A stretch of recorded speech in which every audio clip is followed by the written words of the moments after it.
Can you talk about what happened then um, on January 10th after the attack on the officers? How did correctional officers at Sousa respond?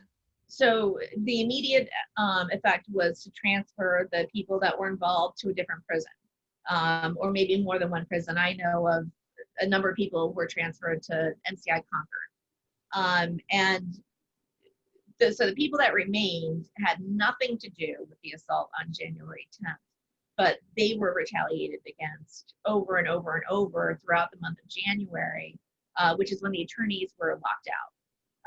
2 weeks in January, all of the phones were shut off.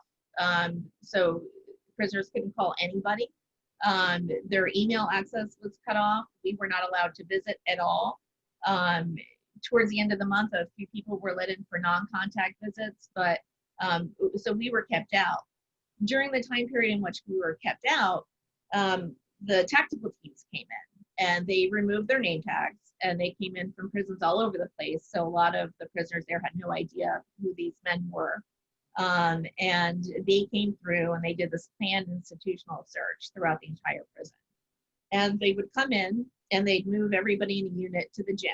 And they would have to kneel and stare at the wall, for an hour and a half to 2 hours, I hear.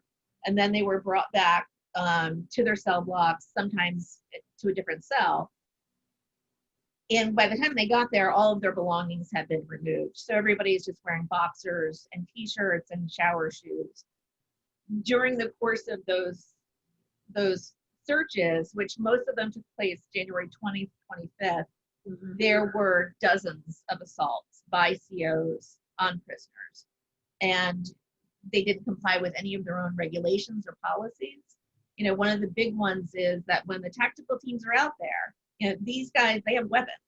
So they've got pepper ball guns that look like guns. They look like assault rifles. They've got lasers on them.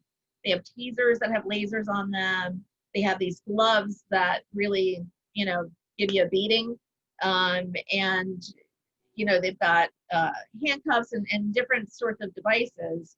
So it's really important to them for their own protection to use a handheld video camera whenever they're deployed. And that's to document what happened. They did not do that. As far as I know, no video cameras were used the entire time.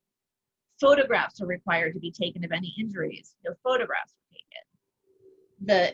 If a prisoner has an injury, even a scratch, they're supposed to be medically evaluated. That wasn't done. So COs stormed through there, beat up numerous prisoners for no reason or perceived reasons.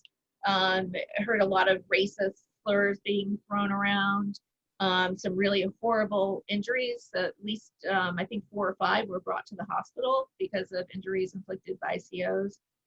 And more recently, they have been charged with disciplinary offenses. And so the consequence of that is if they lose, they can end up going to the Department Disciplinary Unit in Walpole, which is a horrible place.